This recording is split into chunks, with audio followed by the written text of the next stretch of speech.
Bismillahir Rahmanir Rahim.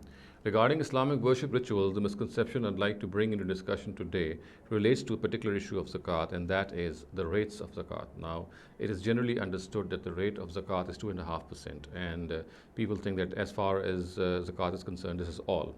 Now, in this regard, it must be clarified that zakat is not just 2.5%. The complete picture is that zakat in wealth is 2.5%. However, a person is not merely earning wealth; he is also producing wealth. He does wealth when we give zakat on wealth. Then in that case, we have to give it once a year at the rate of 2.5%. However, in the case of production, we are producing something. In that case, the zakat is 5 or 10%. And the formula in this regard is that if capital as well as labor both are needed to produce something, then the zakat is 5%. However, if one of them is absent, then zakat is 10%. And if both of them are absent, then zakat is 20%. And let me give you some examples to clarify what I've said. Thus, for example, in the case of a factory in which what is produced is done as a result of both the interaction of capital as well as labor, both these factors are used. In this case, you have to give zakat of 5%. Similar is the case with non-rainy lands. In this case, you have to invest your capital as well as labor. So the zakat will be 5%. However, in cases of rainy lands, for example, or in cases of salaries, we find in the case of rainy lands, we find that the issue of capital is absent. The factor of capital is absent. And in the case of salaries, we find that it's only our own personal skill or labor which is used. So in this case also, the zakat is 10% because one of them is absent. So this is an example in which zakat goes out to 10%. It's a form of produce, but in this produce, the element of labor is absent. So in this case, zakat would be 10%. Similarly, in the case, as I said earlier on, when neither labor nor capital is present, then zakat is 20%. An example of this is, for example, a treasure found or something which a person receives fortuitously and he has he has not expended any labor or capital on it. Another example of this 20% head is inheritance which is received.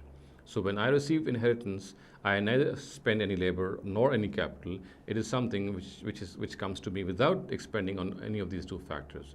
So in this case, a zakat would be 20%.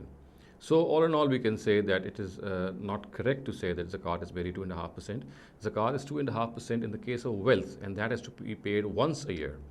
As far as the rest are concerned, 5, 10, and 20%, then these 5 and 10% relate to production rates, and in that case, zakat has to be paid at the time of production. Whenever the production takes place, we have to give 5 or 10%, depending upon the nature of the product, of the way it is produced. It will be at the time of production that this 5 or 10% is paid. Similarly, it's at the time of for example, receiving an inheritance that we're going to pay 20%. So in all these 5, 10, and 20% heads, the amount of zakat has to be paid at the time when one gets that particular income.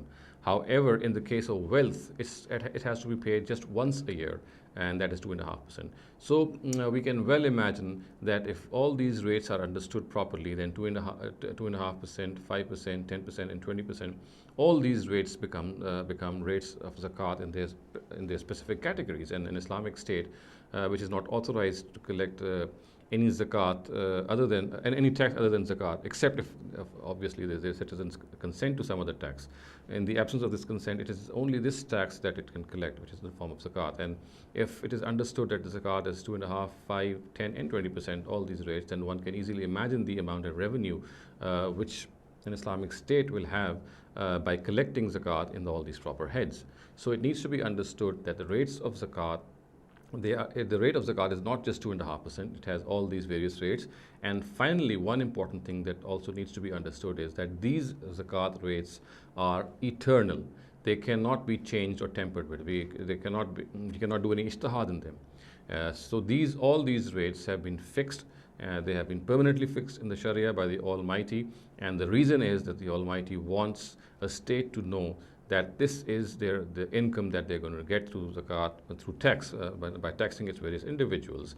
And it has once again and once and for all ended the oppression of the state towards the individual, because tax is the one of the tools through which a state can oppress its individuals. However, by fixing these rates eternally, the Almighty has taken this tool of oppression away from their hands. أقول قولي هذا واستغفر الله لي ولكم ولسائر المسلمين والمسلمات.